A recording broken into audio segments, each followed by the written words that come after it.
Hello everyone. Let's start with chapter number 5 and question number 47. In our last lecture we have completed 46 and now 47 करेंगे. 47 अलग है, थोड़ा अलग क्यों है? क्योंकि उसमें आप क्वेश्चन रीड करोगे तो आपको एक पैराग्राफ मिलेगा. क्वेश्चन एज ए पैराग्राफ दिया है, मतलब उन्होंने ओल्ड बैलेंस शीट नहीं दी गई.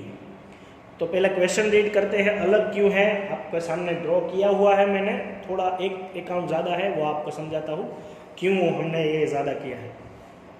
Murari and Vora were partners in a firm with capitals of 1,20,000, 1,60,000 respectively. 1st April 2010, they admit Yadav as a partner for 1/4 share in the profit on the payment of 2 lakh as his capital and 90,000 for his 1/4 share of goodwill.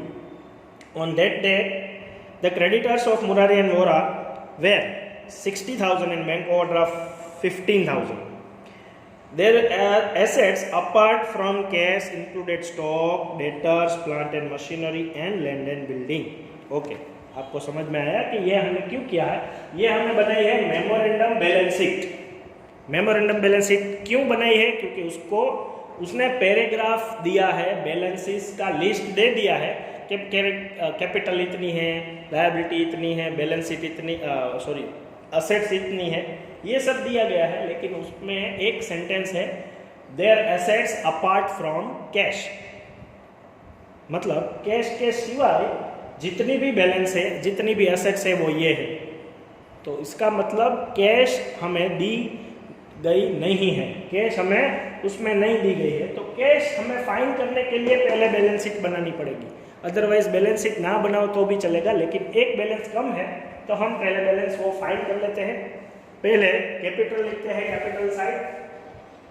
Gap के ऊपर से हमें मिल जाएगी cash 1,20,000 और 1,60,000. आपको balance sheet में कौन सी entry कहाँ पे आती है वो तो आता ही है, बस वही लिख देनी है. सिर्फ नए पार्टनर की ओल्ड बैलेंस शीट में कैपिटल नहीं है. क्रेडिटर्स लायबिलिटी साइड 60,000 और बैंक ओवरड्राफ्ट 15,000. ओके, इतनी बैलेंस है. फिर सारी असेट्स है, तो असेट्स हम असेट साइड लिखेंगे. Stock 10,000,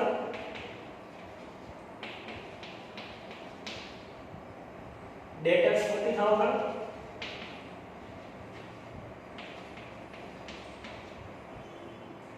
plant and machinery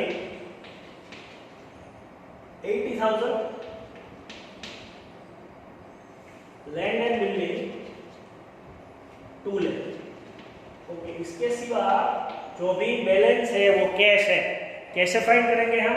liability तो पूरी है हमारी, तो लायबिलिटी का टोटल पहले करेंगे. लायबिलिटी का टोटल जो भी है उसमें से असेट्स का टोटल माइनस कर दो. यहाँ का टोटल है 3,55,000, 3,55,000 और यहाँ पे जो भी बैलेंस है वो कैश है, तो कैश है हमारी 25,000 गैप. ये हमने फाइंड की. ओके, तो अब हम जैसे सम करते थे वैसे ही करने हैं. एडजस्टमेंट नेक्स्ट पैराग्राफ में दिए गए हैं. बैलेंसेस ये है हमारी, क्वेश्चन में जो भी बैलेंस शीट दी गई थी वो ये है. अब तो यहाँ से हम पहले कैपिटल लिख लेते हैं, कैश की बैलेंस लिख लेते हैं, फिर हम सम आगे स्टार्ट करते हैं. मुरारी वोरा एंड जो पार्टनर ऐड हो रहा है उसका नाम है यादव. मुरारी वोरा है यादव. ओके, पहले बाय बैलेंस लिख दो. कैपिटल की बैलेंस है 1,20,000 और 1,60,000. कैश की balance, cash account debit side जो हमने फाइंड की वो 25,000. ओके, ये हमने फाइंड की. फिर अब एडजस्टमेंट रीड करो. जो भी हमने पैराग्राफ रीड किए थे उससे हमने बैलेंस शीट बना ली, वो ओल्ड बैलेंस है. उसके नीचे it was agreed that, last paragraph, stock should be depreciated by 2,000. तो रिवैल्यूएशन डेबिट साइड लिखेंगे. लॉस हुआ हमारा 2, स्टॉक 2,000. बैलेंस शीट में असेट साइड नया स्टॉक लिखेंगे। स्टॉक है कितना 10,000 और 2,000 उसमें डेप्रिसिएशन, तो 8,000 लिखेंगे।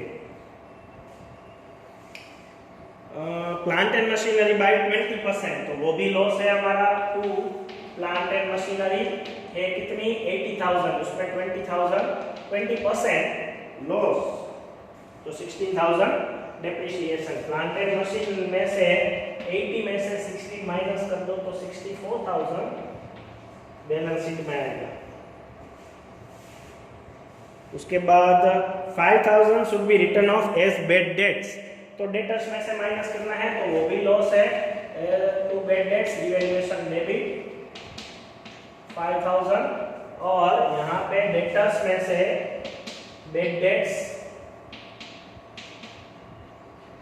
माइनस कर दो। डेटर्स है 40,000, उसमें से 5,000 माइनस कर दो, 35,000 डेटर्स लिख लो। ओके, फिर land and building should be appreciated by 25%। Land and building 2 lakh है, 25% एप्रिसिएशन मतलब प्रॉफिट।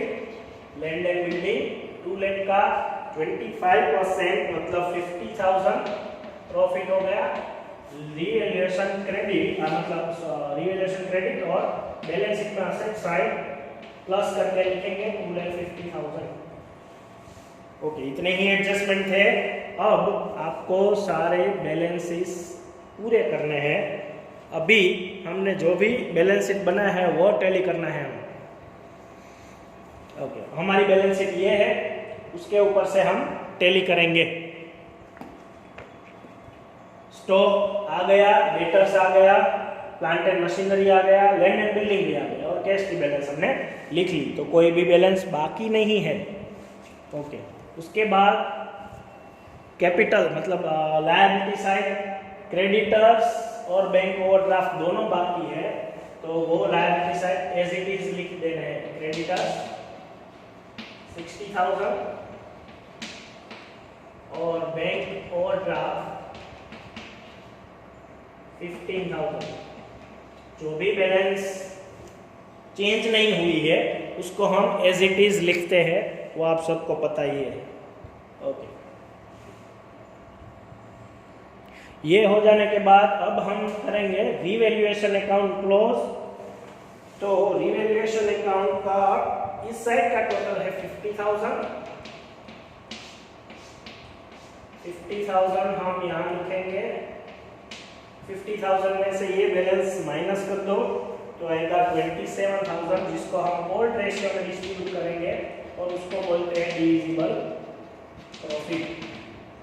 तो डिविजिबल प्रॉफिट हमारा आएगा, ओल्ड रेशियो उसमें दिया गया है नहीं, तो ओल्ड रेशियो इक्वल मान लेंगे। 27,000 को इक्वल डिस्ट्रीब्यूट करो तो 13,500, 13,500। Capital account credit side by divisible profit. एक पैराग्राफ हमने रीड नहीं किया है, वो भी कर लेते हैं।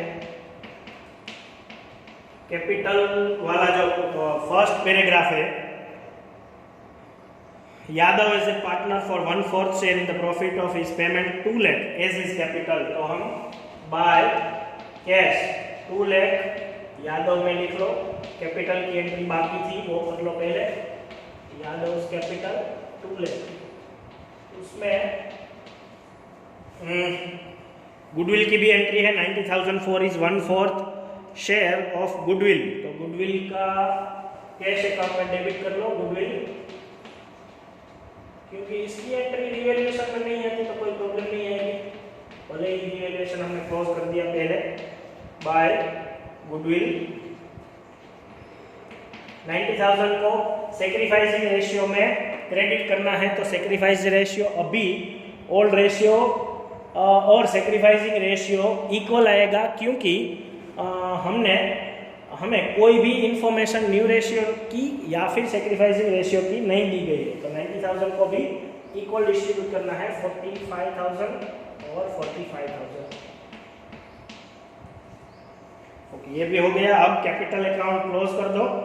कैपिटल अकाउंट का क्रेडिट साइड का ही टोटल आएगा ज़्यादा, क्योंकि वही बैलेंस लिखी है, बाकी तो कोई बैलेंस है ही नहीं।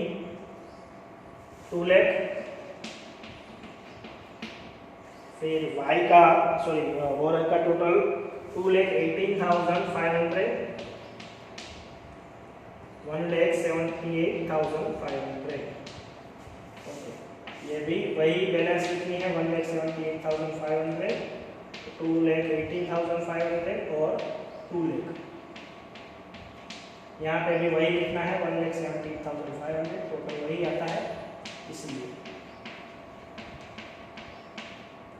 तो बैलेंस को हम ले जाएंगे liability side capital.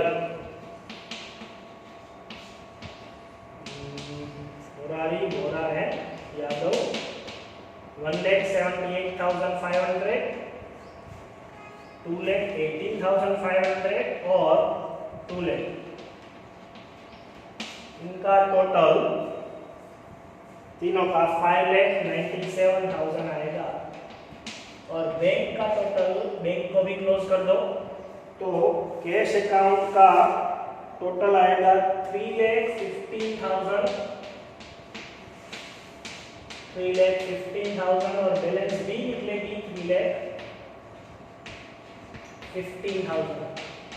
Okay, bank जो कैश की बैलेंस है वो यहाँ लिखेंगे 3,15,000। बैलेंस शीट को क्लोज कर दो, तो टोटल आएगा दोनों साइड। इस साइड का टोटल है 6,72,000 और इस साइड का भी टोटल उतना ही आएगा, 6,72,000। ओके, दोनों साइड का टोटल सेम आ गया। इसमें हमने एक मेमोरेंडम बैलेंस शीट नया सीखा है। मेमोरेंडम बैलेंस शीट कब बनानी है? जब भी कोई बैलेंस शीट हमें क्वेश्चन में ना दी गई हो तो ये बैलेंस शीट बनानी है, और उससे हमें कोई भी एक बैलेंस, इसमें कैश नहीं थी तो कैश मिल गई, दूसरी भी कोई बैलेंस हो सकती है जिसकी बैलेंस ना दी गई हो, हम गैप में से उसकी बैलेंस फाइंड कर सकते हैं। तो ये पहले बना लिया, फिर हम एज इट इज जैसे भी अकाउंट बना रहे थे वही अकाउंट बनाया। रिवैल्यूएशन, कैपिटल, कैश और बैलेंस शीट, पहले बैलेंस लिख ली, फिर रिवैल्यूएशन के एडजस्टमेंट उसमें थे वही सोल्व किए। कंपैरिजन अब इस बैलेंस शीट के साथ हम कर रहे थे। लास्ट में सारे एडजस्टमेंट होने के बाद भी बैलेंस शीट कंप्लीट हमने यही बैलेंस के ऊपर से की है। तो ऐसे ही हम मेमोरेंडम बना के फिर रूटीन सम कर सकते हैं। ऐसा भी एक एक्सरसाइज में सम है, वो आप प्रैक्टिस करिएगा। Okay, thank you.